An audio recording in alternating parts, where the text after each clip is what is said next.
Jewish Education in Media is pleased to present L'Chaim, a program that highlights the people, issues, and events of importance to the Jewish community. Now here is your host, Rabbi Mark Golub. I'm Mark Golub, and the ugly disease of anti-Semitism has once again become a matter of real concern today. Its eruption in Western Europe, France, Great Britain, has been mind-blowing and mind-numbing. Few imagined that after the demonic, grotesque, inhuman Holocaust, there would be a reemergence of vicious anti-Semitism. And it's not just in Western Europe.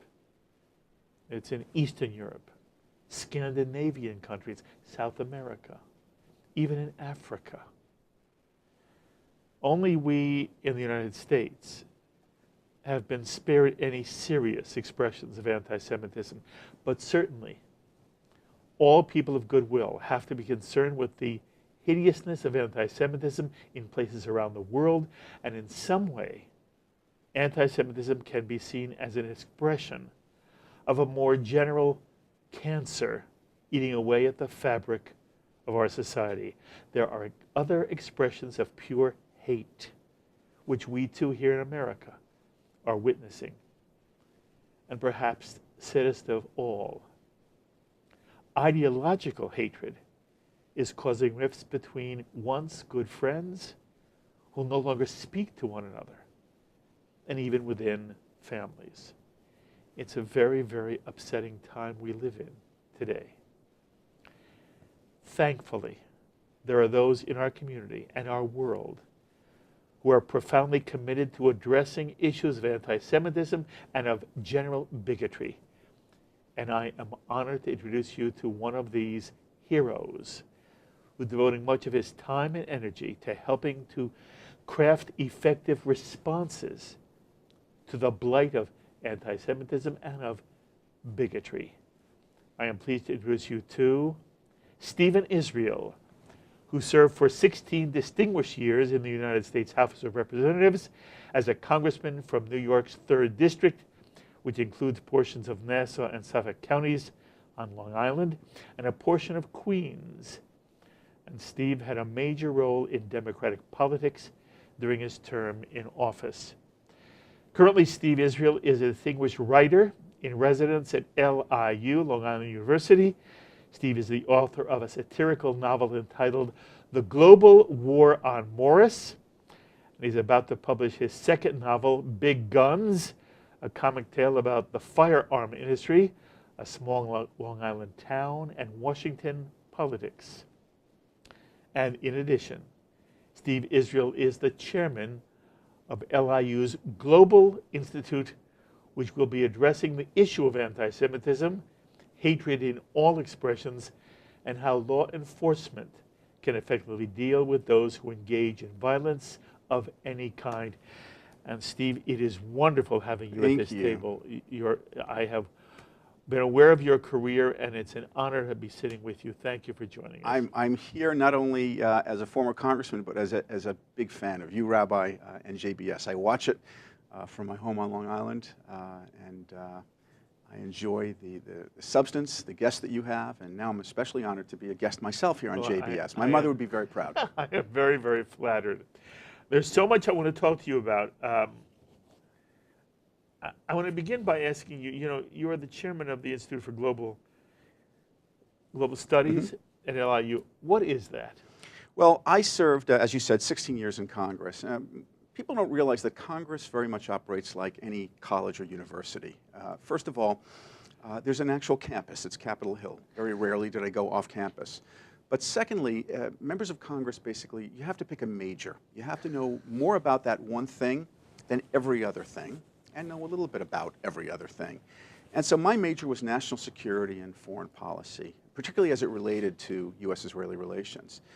So I spent a lot of time in that space, and when I left Congress, because I couldn't stand to make one more fundraising call anymore, I wanted to devote myself to several pursuits. One was what's happening in our world, we are in an environment that the U.S. military itself calls VUCA. You know, the military has an acronym for everything. VUCA is volatile, uncertain, complex, and ambiguous. So we're in a VUCA world. And I wanted to set up an institute that would really bring in global leaders and really delve into what's happening in the world. And secondly, spent a lot of time in Congress on dealing with anti-Semitism. And although I'm not in Congress, I'm still very deeply concerned for what's happening in the United States and around the world, and wanted to dedicate myself to that, which is why we're doing this conference on September 13th. By the way, speak for one moment around the conference. I'll talk about it more at the end of the program. But one of the things that you're here to talk about and why I wanted you here was you've put together a very interesting and more important, it is an important conference on anti-Semitism. You have some major people coming in, including Deborah Lipstadt, who is an icon. She's amazing. You have Denny Dayan of the Israeli consulate. You have law enforcement officials, police commissioners. You have the district attorney of Nassau County. What was the ultimate genesis? What was the impetus for putting that conference together on September 13th? When I was in Congress, I helped organize and co-chaired something called the Bipartisan Task Force to Combat Anti-Semitism, and had members of Congress, Republicans and Democrats from Florida, from New Jersey, from New York, and elsewhere. And we really took our time to delve into this and had experts like Deborah Lipstadt and the Israeli ambassador, and ambassadors from the UK and France and Germany. They'd come in routinely and talk to us. I want them to talk to the American people. I want them to talk to a broader audience. And so Long Island University is sponsoring this conference. It's called the State of Global Anti-Semitism on September 13th. And we're bringing in these speakers to give us a sense of what is happening. And let me just tell you briefly, the impetus of this was really this incredible and horrific spike that we are witnessing in anti-Semitism. You alluded to it in your opening remarks. Increased anti-Semitism in Europe, but even in the United States. 86% increase in anti-Semitic incidents just in the first 3 months of 2017, on top of an increase of 1/3 in anti-Semitic incidents in 2016. Something's going on out there. We need to know what tools we have in our toolbox to address it effectively. I'm always ambivalent, Stephen. I want to hear what you have to say. I'm ambivalent about talking about anti-Semitism in America as if it is a threat that in any way resembles what's happening in Western Europe. I know there's vandalism, but I do not see people being attacked. I don't see any sanctioned anti-Semitism anywhere. I acknowledge that I live, as you do, in a very hermetically sealed environment on the East Coast. There's a lot goes on throughout this entire country which we never see. But I have never seen or experienced anti-Semitism. And I've been a rabbi in Connecticut for more than 40 years. I had one incident in all my 40 years where somebody put a swastika on one of my congregants' fences. My children don't even understand what anti-Semitism is. My grandchildren don't know. I want to know to what extent what I am saying is fair, because you have a broader perspective than I do, irrespective of whatever your personal life is. Sure. As a congressman who dealt with a bipartisan committee on this in Congress, you have seen and have access to information. I don't. So when you hear me say, I don't believe anti-Semitism in America should be compared to what we see happening in France, in Great Britain, throughout Western Europe, and throughout many countries as I described. I want to know whether you feel I am describing something fairly, not that we shouldn't care, Right. but am I describing it fairly, or do you feel I am missing something? Well, it depends on the platform that anti-Semitism is put upon. And you said something I think that is extremely important, and that is officially sanctioned anti-Semitism. And so you don't see officially sanctioned anti-Semitism in the United States, or at least there aren't any very significant examples of that. But what you do see in Germany, in France, and elsewhere are political parties, officially recognized political parties, like the National Front in France and Alternatives for Germany in Germany. Political parties that integrate anti-Semitism into their platforms. Now, the good news, according to the most recent statistics, is that anti-Semitism in France and Germany has actually declined. The bad news is that officially sanctioned anti-Semitism, as expressed by political parties, is rather potent. And so we have to be on guard against that throughout the world. I believe that the BDS movement requires very significant attention. We've got to combat it. And there's an argument that it may not be anti-Semitic, it may just be anti-power. That's irrelevant to me. What is more relevant to me is what do we do about this, and what do we do to make sure that any expression of anti-Semitism, whether it's in the US or in the UK, that we have the tools to deal with it. Some people say just educate. Some people say law and order. We got to do both, and that's what this conference will talk about. Lovely. And forgive me for pressing you just a moment. No, not at all. I still want an answer from you. Is it fair for me to say that while I think you're mentioning the BDS, and I'm annoyed at myself that I didn't address BDS, because from my perspective, BDS is a form of, it's a veiled expression in my mind of anti-Semitism. And that is certainly real. But I don't feel it is I don't think it represents America as a whole. Correct. And I continue to say, while I don't want to bury my head in the sand, I don't want to pretend there is no anti-Semitism in America, and sometimes it's very subtle, Steve.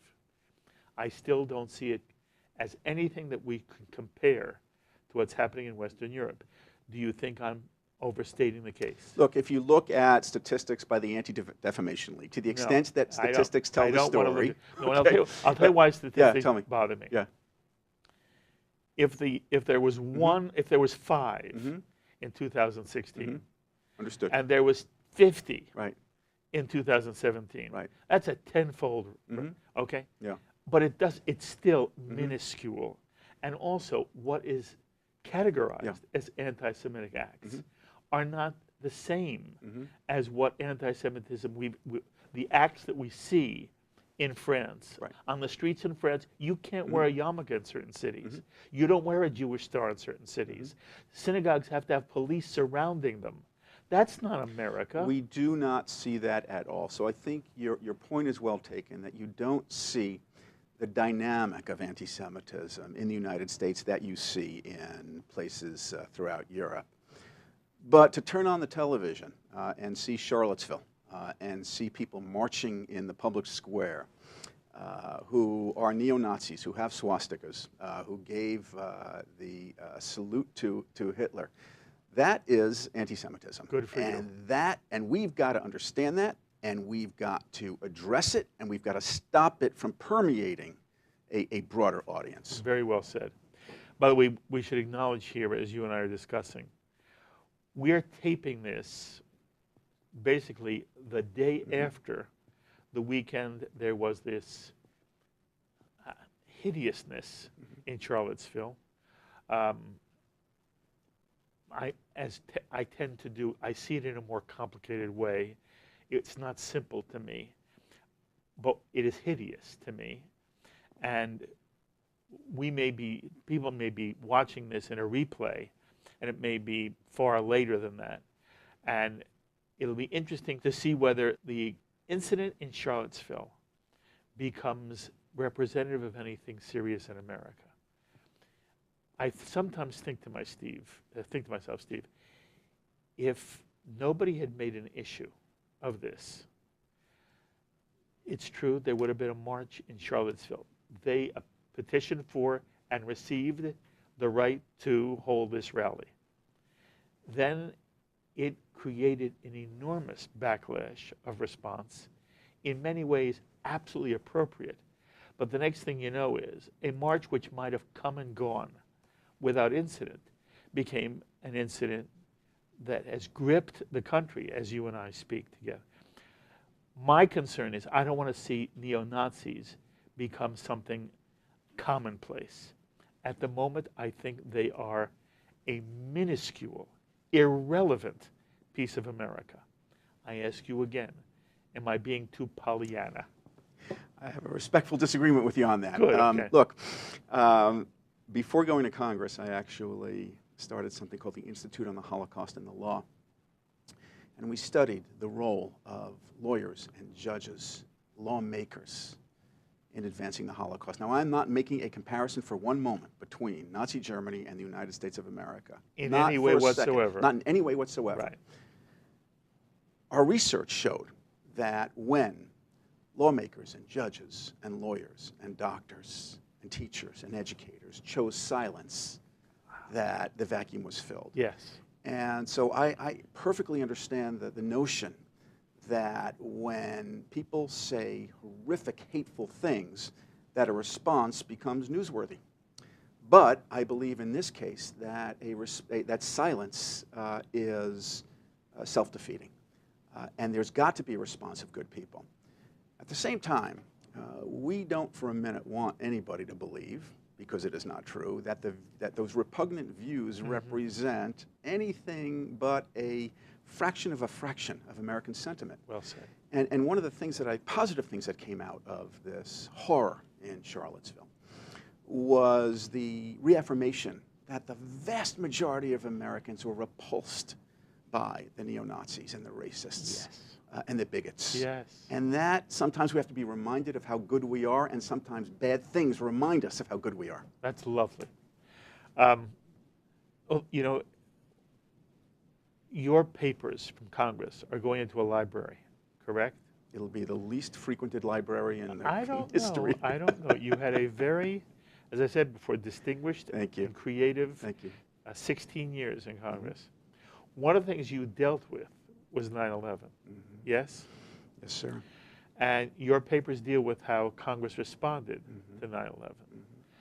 And one of the things that is true, it seems to me, is that while it may have been an act of pure evil, there was a tsunami of response, of goodness, and of heroism, and of idealism, and the good that we saw, that horror evoke in people throughout New York and throughout the nation.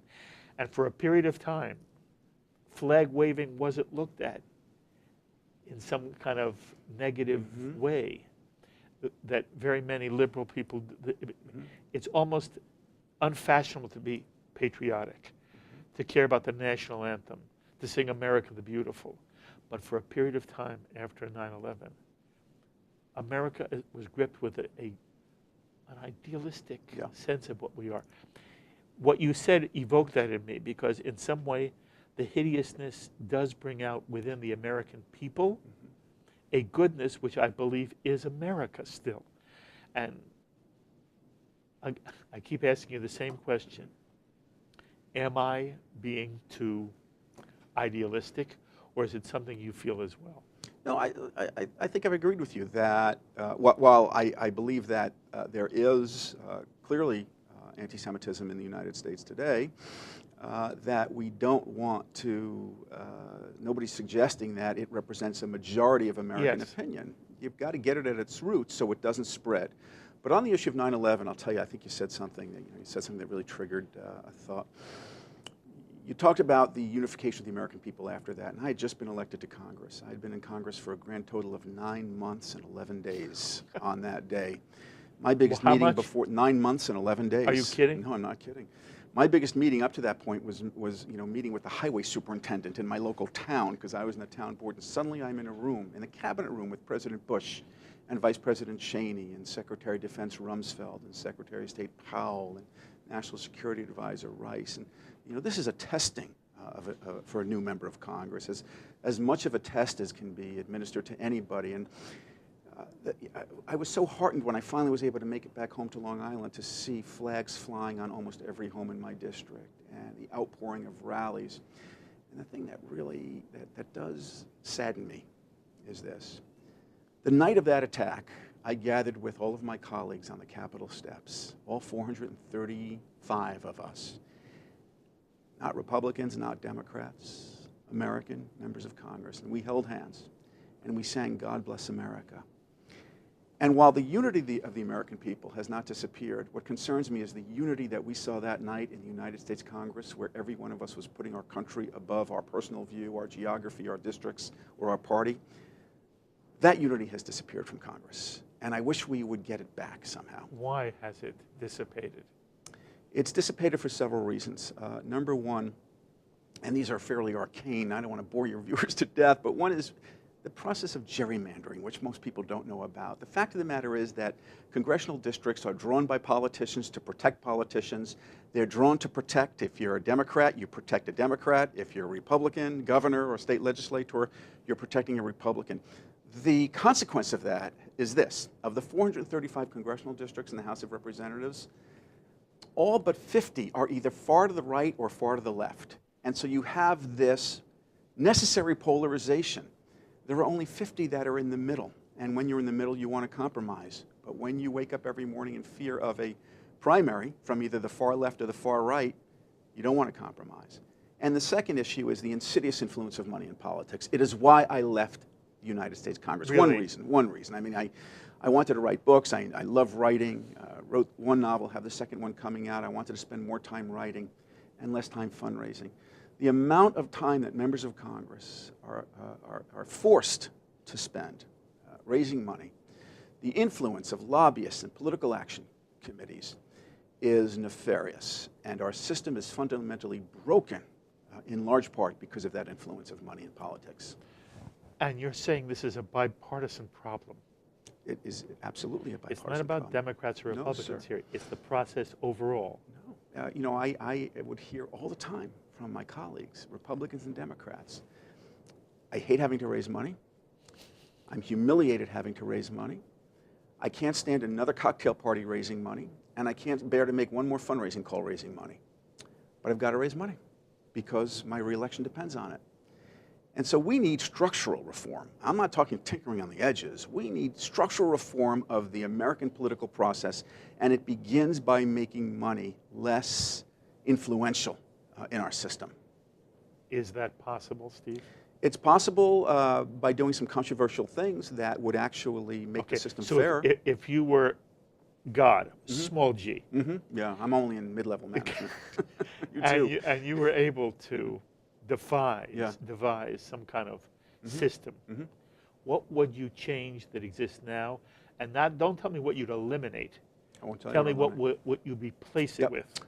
There are two things, and I'm asked this all the time. I give speeches all over the country, and people say to me, what's going to fix the system? People realize the system's broken.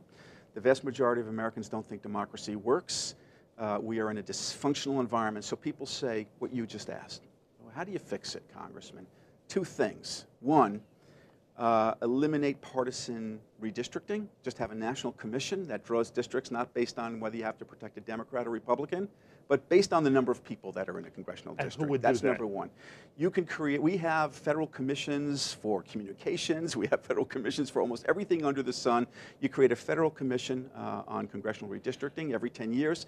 They develop districts without any partisanship. Anywhere that's been tried in states, it works. You end up having more moderate districts. And is the problem it's not implemented because it goes against the vested interests, Republican or Democrat? That's right. Redistricting is an incumbent protection program.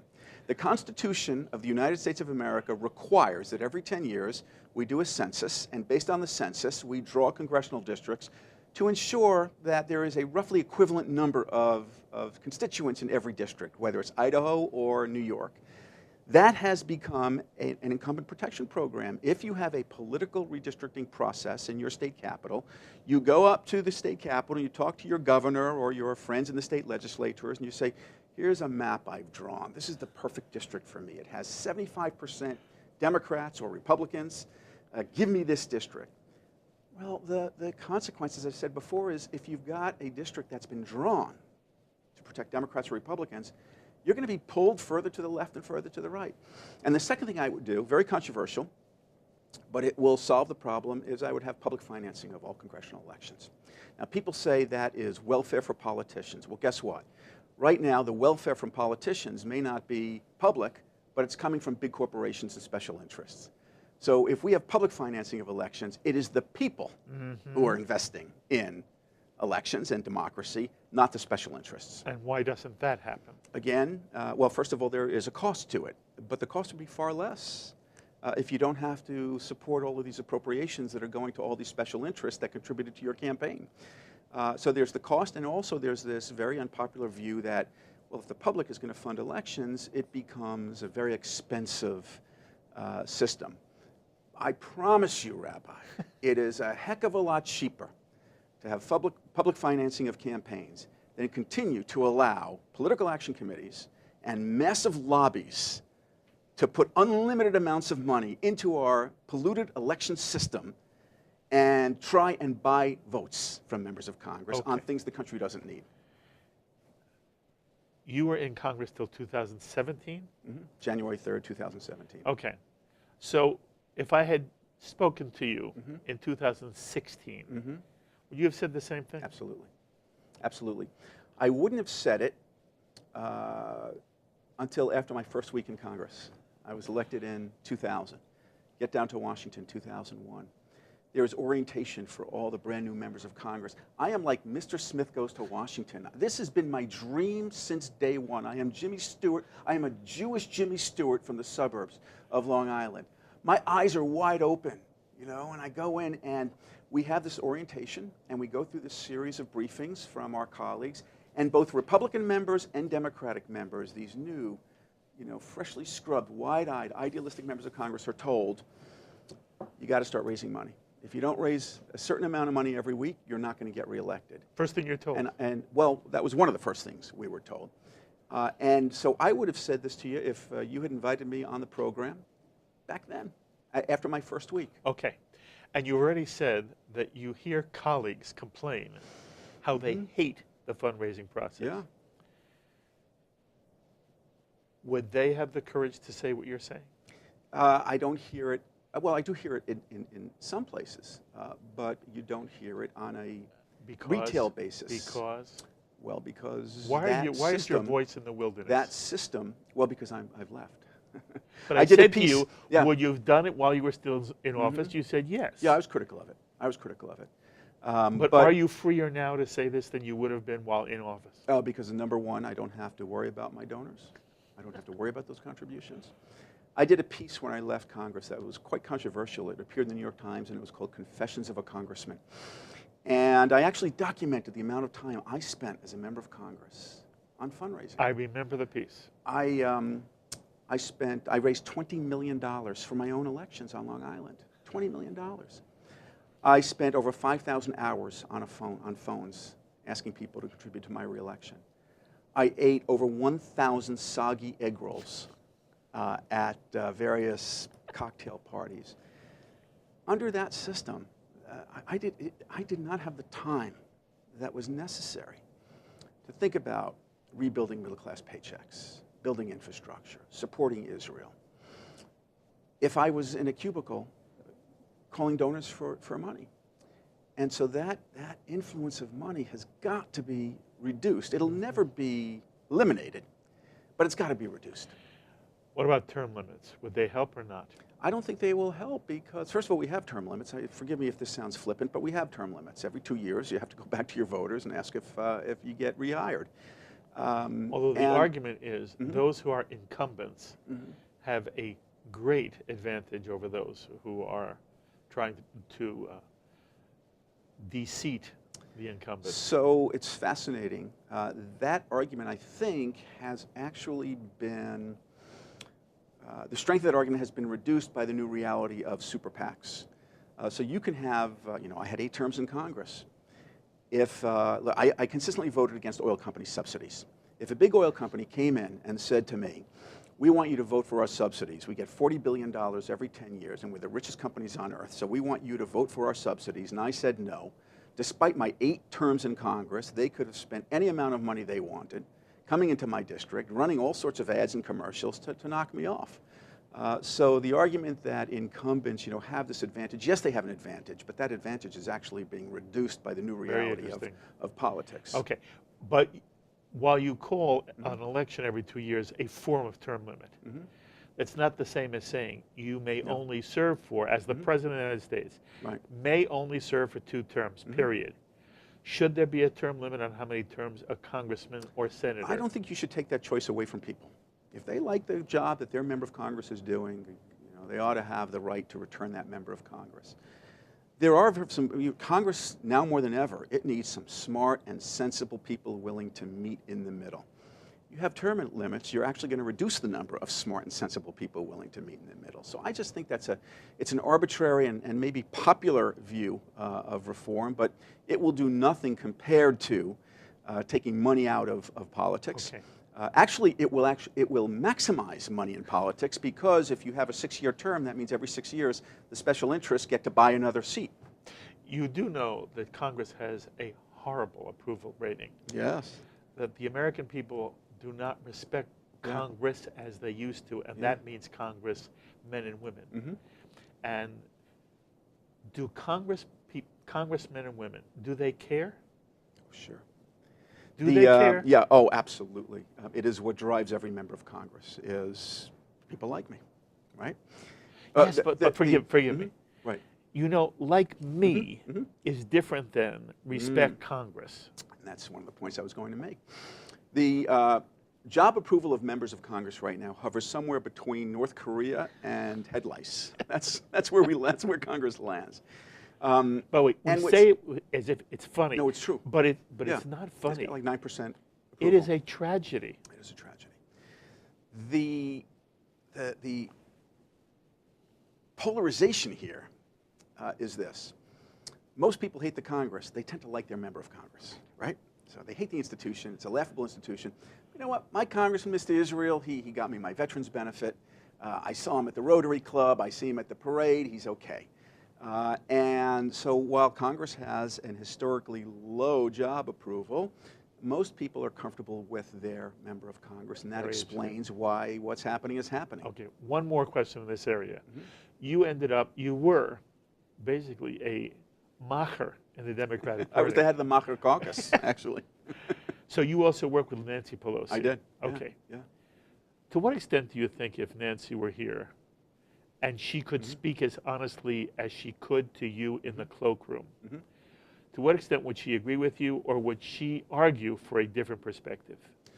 Oh, no, listen, she is one of the most blunt-talking political people I've ever seen in my life. I was the chairman of the Democratic Congressional Campaign Committee. I was at her side for 4 years. Would she agree with you in your suggestions? She's a sponsor of legislation to forcibly disclose contributions to elections. She believes fundamentally in reform. She believes that Congress is too influenced by special interests at the cost of the middle class and working families. I don't agree with her on every issue, but on those issues, if she were sitting here, she would agree that it would be good for there to be public funding of congressional. I don't know what her specific view of public funding in elections is, but I do know that she has been very outspoken about the need for fundamental reform of a system that stacks the deck against working families and middle class families. She said that repeatedly. Okay. You know, you said a moment ago that you went to Washington as the Jewish Mr. Jimmy Smith. Stewart. Right, Yeah. Jimmy Stewart. Yeah. What's your own Jewish background? Where did you grow up, and what kind of Jewish home did you have? Well, I grew up on Long Island in Levittown. I had 3 dreams. I wanted to play center field for the New York Mets. I wanted to be a congressman. I wanted to be a novelist. Since I was awful at baseball, I chose to pursue dreams 2 and 3. I grew up in a fairly secular house in Levittown, America's original suburb. Went to Hebrew school in Massapequa, was bar mitzvahed, and really took on the rabbi? Yeah, it was Rabbi Kaplan. Okay. In Hillel Hebrew Academy. Do you have warm memories about the bar mitzvah? Oh, of course. Did you love Hebrew school? Like any 12-year-old at the time, I would far prefer to polish up my center fielding Exactly. than read Torah. Who were your parents? But my dad, Howard Israel, my mom, Madeline Israel. Howard left us 4 years ago. Madeline is still very healthy in Phoenix, Arizona. Okay. And they not a strong Jewish identity at all. Not strong Jewish identity. Has nothing to do with. There are secular Jews with a strong Jewish identity. There are secular Jews without. No. So, at what point? We'd go to synagogue on Rosh Hashanah Yom Kippur. Other than that? Yeah, that was okay. about it. Let me say, very traditional Jewish commitment. Meaning? So special meal on Shabbat. Ah. Yes, special meal on Shabbat, but no candles. synagogue. Right. Yeah, occasional candles. My mom's parents were religious, came from Russia. I, in my congressional office on that, closest to my desk were the original immigration certificates of two of my grandparents, Myron Kuznitsky and Ray Volvitz, and their pictures. And when I would have a tough vote, I would look at those pictures, and I would see eyes filled with unimaginable fear. You know, my grandmother, our family story says, saw her father murdered by Cossacks in Preluki, Ukraine. Persecution, poverty, pogroms. So I would look in those eyes, but not only would I would see oppression and fear, but I'd see something else, and I would see the hope of the country they came to. They never would have thought when those pictures were taken that they'd be hanging on the walls of the United States Capitol. But they had to believe that if that was possible anywhere, it was only possible in this country. Yes. Siblings? Yes, younger sister, younger brother. Okay. What are they doing? My sister sells real estate in Phoenix, Arizona. Yes. My brother does live theater in Los Angeles, California. Lovely. Yeah. What about you in Israel? What is your personal, have you been to Israel? Oh my and how do gosh. you feel about More Israel? times than I can think about. Really? You know, I voted against the Iran deal. You said you were part of the Israel-U.S. committee? I'm starting a center on Congress and the Knesset through my Global Institute at Long Island University. Towards the end of my term, President Obama was lobbying me heavily to vote for the Iran deal. And you did And not. I did not vote for it. And the argument that finally, that I think he understood and respected was when I said, Mr. President, this isn't a political position. This is my DNA. And he said, I understand. Did he lobby you personally? Yes, 25-minute long That's telephone hard, isn't conversation. it, for a congressman to be lobbied I by don't the care president? whether you're Democrat or Republican, when the President of the United States Yes. calls you and is on the phone with you for 25 minutes, it's hard to say no. But I did it. Are you critical of those who voted for the deal? I had a difference of opinion. Look, I would never criticize another member's vote. We just had a wide difference of opinion. And my objections to the deal were more aligned at the fact that it allowed Iran to continue to test its ballistic missile defense systems. All you have to do is look what's happening in North Korea right now to understand why there should have been more in the deal to stop the testing of delivery systems, and the fact that it continued to allow Hezbollah to rearm in southern Lebanon. I've been to Israel on the average of once or twice a year as a member of Congress and privately. We're setting up this center for Congress and the Knesset to strengthen each country's understanding of the role of Congress in U.S.-Israeli relations, something that is almost unknown right now. And so it is an important part of my fabric and my future. That is lovely. Two questions in this area. Number one, how do you view Congress's overall attitude towards Israel as opposed to, and am I right to even say it this way, as opposed to the executive? The White House and Congress do not always see things the same way. And while President Obama was president, there were many in the Jewish community who were very passionate about Israel who felt that the president didn't do enough, not in terms of security and in terms of intelligence, but in terms of diplomacy. Yes. And felt that there was a distinction between the way Congress and the way the White House viewed Israel.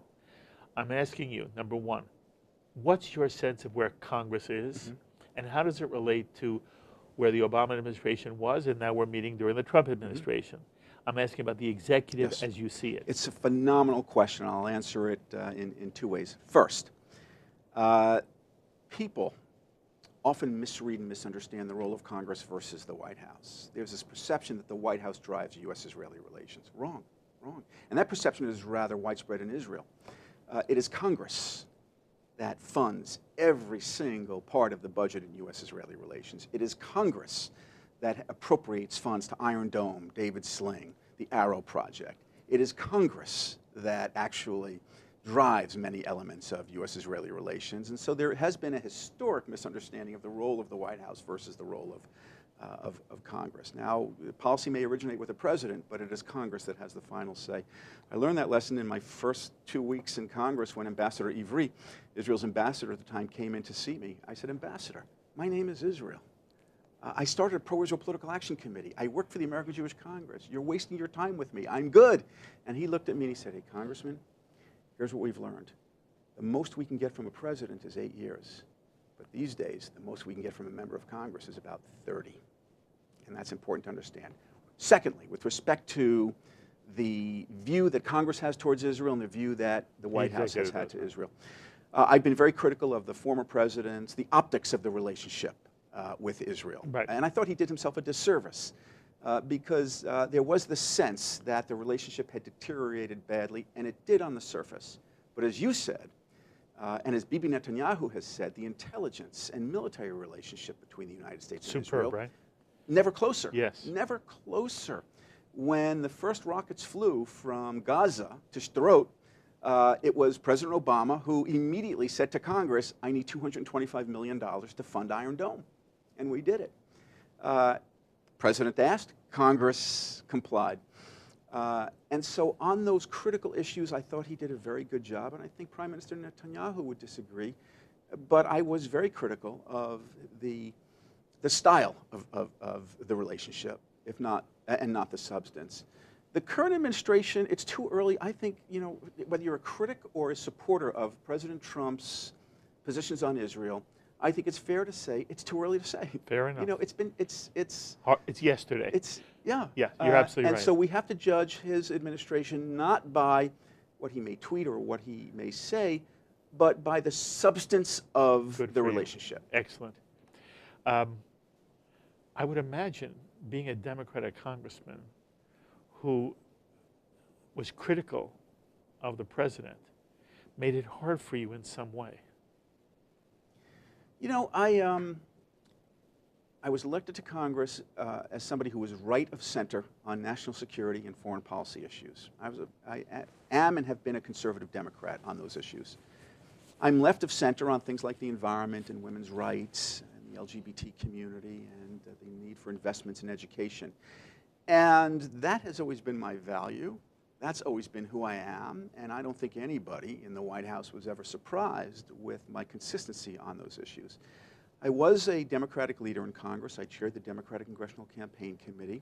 There were moments when it may have been a challenge to oppose certain things that my leadership or the president wanted, but I wasn't going to change who I am for those moments. It was very courageous of you, Steve. It wasn't courageous at all. Yes, it No. was. Yes. No. You're being humble here. No, you know, Prime Minister Netanyahu called me just a few weeks ago, actually a few weeks after the vote, and then a few weeks ago. And on both times he said, what you did was very courageous. And I said, Mr. Prime Minister, that wasn't courageous. It's just who I am. Well, and who so you I are is reject that courageous. there was any I'm sense sorry. of courage. Well, thank you. Bibi Netanyahu comes to address Congress. Yeah. Mm-hmm. Democratic members of Congress boycott the speech. Yeah. What did you do? I went and I was on the escort committee. I disagreed With the whole process of that speech because it did violate everything that has ever been applied to having a foreign dignitary come. So I disagreed, and I expressed to the embassy, to Ambassador Dermer, who is a dear friend. I'm taking him to a Met game in the next couple of weeks. That I thought that it just looked, it wasn't helping advance the relationship because I think that there were some in Congress who decided to use a speech as a political football, and it's never good for Israel to be used as a political football, ever. But I wasn't going to boycott the Prime Minister of Israel, and I was very proud to be on the escort committee that brought him onto the floor. Good for you. There are some who fear that the far left in the Democratic Party, we're only talking about the far left, has somehow taken an anti-Israel bent. And we all remember the convention when there was an attempt to put back into the Democratic platform a statement about Jerusalem, and there were people on the floor who were shouting it down. There are people who feel that the left, far left on the Democratic Party are now a problem for Israel. As someone who has seen it up close, is their concern warranted or not? No, I understand the concern, but every attempt by those on the far left to somehow erode the relationship between Democrats and Israel has failed. And so that attempt to put that in the platform was defeated. Disagree with those attempts, but in sum and substance, they were defeated.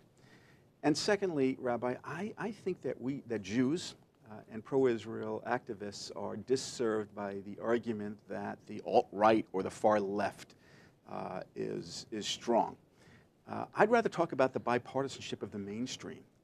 And similar to the view that you expressed before about paying attention to neo-Nazis. I'm not saying that the far left or the far right are neo-Nazis necessarily, but rather than get into this equation over which is stronger, the anti-Israel far left or the anti-Israel alt-right, we should be focusing on everybody in the middle who believes that bipartisanship is the most important strategic asset that the State of Israel has. Absolutely. Do you fear for bipartisan support for Israel in Congress? No. I'm happy to tell you that, well, the funding for Iron Dome, for example, when the rockets were being fired on innocent Israelis, 8 people voted against it. 4 were Republicans, 4 were Democrats. When I introduced a resolution reaffirming Israel's not right but responsibility to defend itself from those rockets, with very conservative Congressman Tom Cole from Oklahoma, every member of Congress supported it. There wasn't one dissenting vote. So the fact of the matter is that bipartisanship is alive and well in the United States Congress when it comes to the relationship between our countries. Isn't that wonderful? Is it great? I hope everybody who is listening to you now really hears what you're saying, because there is a tendency for things to get blown out of proportion in a media that lives on explosive stories.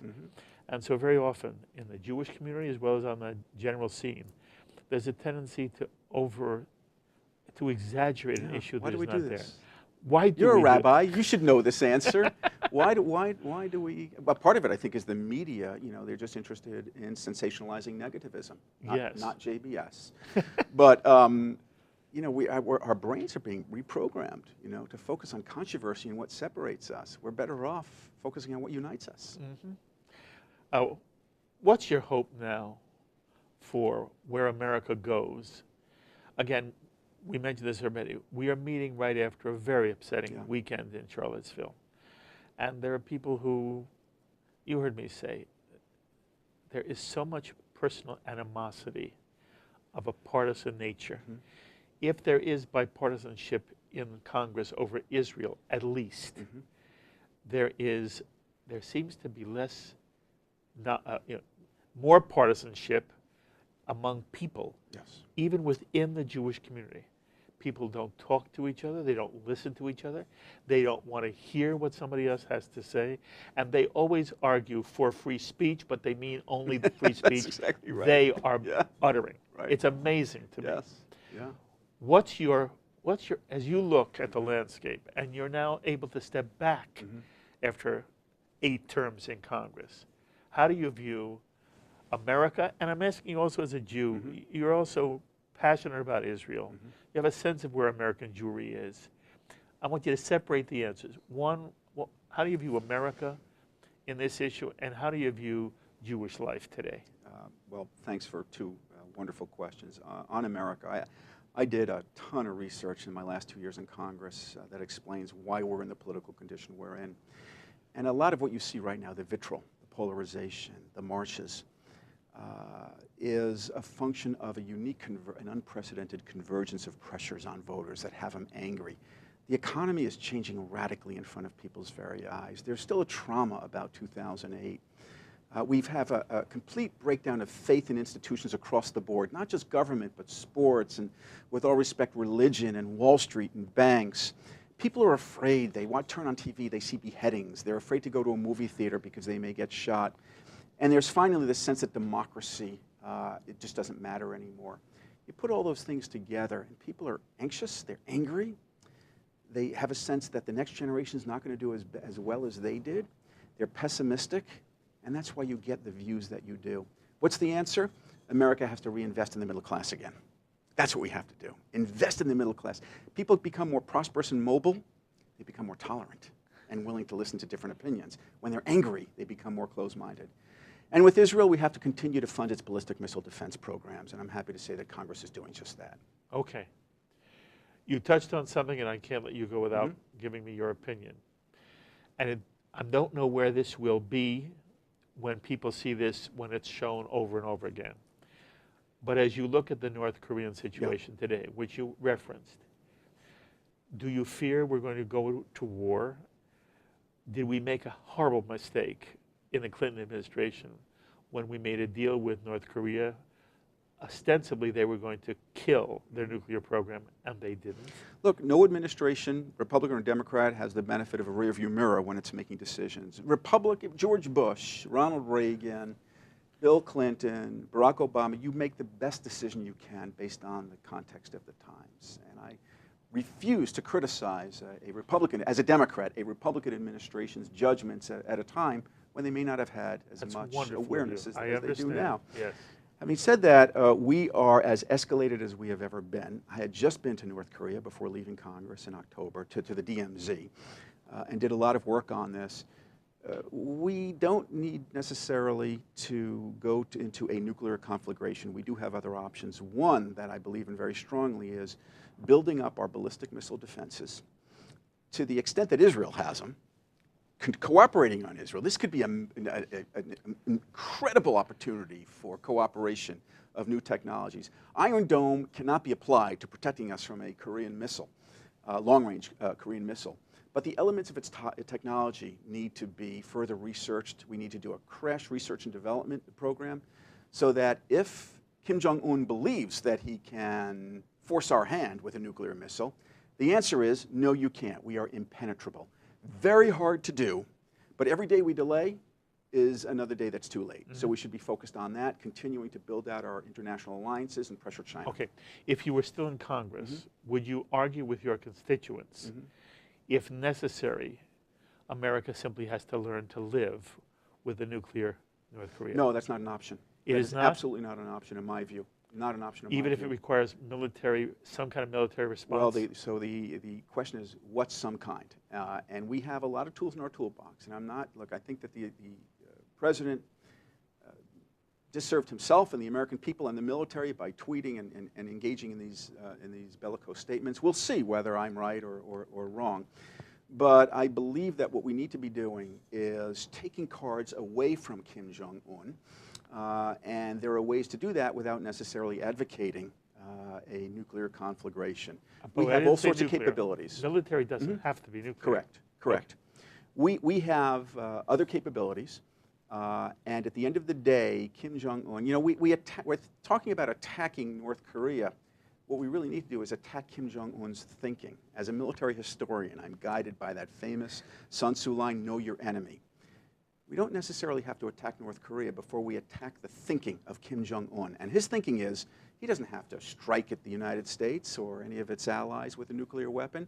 All he has to do is have the capability, and that will force us, just the capability, to leave the peninsula, and then he can reunify it. Just attack that thinking and show him it ain't going to work. And maybe that's a way of backing him off. And do you imagine a similar problem erupting one day with Iran? Less so over the short term than North Korea in the near term, but it is always a threat. That what keeps me up at night these days, not much by the way, I think we're in pretty good shape. We have the best military in the world. I've been to Iraq and Afghanistan 13 times. I've seen for myself how capable and competent they are, and conscientious. But what keeps me up at night is not necessarily a nuclear launch by Iran or even North Korea. It is the proliferation of a nuclear technology where the North Koreans give it to some terrorist organization, or Iran does that. And the possibility of a massive cyber attack on the United States. Those are two threats that we've got to be addressing in a very effective and robust way. Okay. So lastly, when you were a kid, you dreamed of playing center field for the New York Mets. Still do. You still do. You're going to a Met game. You notice I didn't say left field or right field. No, I'm you a said center centrist. field. Well, who are your heroes on the Mets? Current? I mean, I could talk about. Were. You're a kid. Art Shamsky. Yes. Jewish player for the New York Mets, yes. Now trying to stand up the Israeli Baseball League. Ron Swoboda, yes. Who played right field, and of course Tom Seaver. Absolutely. I could meet presidents. They give me chills. I could meet presidents and movie stars, didn't faze me. But when I am in the presence of a major league player, I am like 8 years old again. I stutter and stammer and sweat. I understand 1,000%. And then somehow you want as a child to be a member of Congress. Yes. Where does that come from? It came from the assassination of Robert Kennedy. I was in 4th grade sitting at a desk. They had just made an announcement over the classroom speakers that Robert Kennedy was killed. I remember this vividly. Even at 4th grade, I remember thinking, why would somebody want to hurt somebody else just because they had ideas? And at that point, I began reading the news and watching the news, and it put me on a trajectory towards politics. You are fabulous. Thank you so you much, are Rabbi. Absolutely So are you. No, so you wonderful are to be fabulous. here with you. Thank you. You know, it's one thing to know of somebody and see with their work. I really shouldn't say this is the first time you and I have sat together. Yeah. You are really out of this world, and you represent something. You represent the best of America. You represent the best of American Jewry. Thank you. It's an honor to have you here. I hope you come back again. Anytime you invite me. Kol tuv v'hatzlacha, they say. Thank you, Rabbi. All the Thank best you. to you. Thank you, Rabbi. Thank you, Steve. Appreciate it. Steve Israel, former U.S. Congressman from the state of New York, and currently a distinguished writer-in-residence at LIU and the chairman of LIU's Global Institute. And if you're anywhere in the area of LIU in Brookville, New York, make a note of the date, Wednesday, September 13th, to take part in a fascinating and important conference on anti-Semitism. It'll be held at the Tillis Center for Performing Arts at LIU Post in Brookville, and will include, among others, Holocaust scholar and author Deborah Lipstadt, the Consul General for Israel in New York, Denny Dayan, as well as members of law enforcement on Long Island, the police commissioners, and the district attorney for Nassau County. The conference will begin at 4:30 in the afternoon and is planned to conclude around 9 p.m. And I'm honored to say I will be participating in the conference as well. So if you're there, I hope you'll stop by and say hello. Of course, as always, I invite you to be in touch with me with any thoughts or comments you may have to any of the ideas you heard expressed by Steve Israel. Please email me, write me, post on our Facebook page, or tweet me. I look forward to hearing from you. Until the next time, I'm Mark Golub. L'chaim, my friends, to life.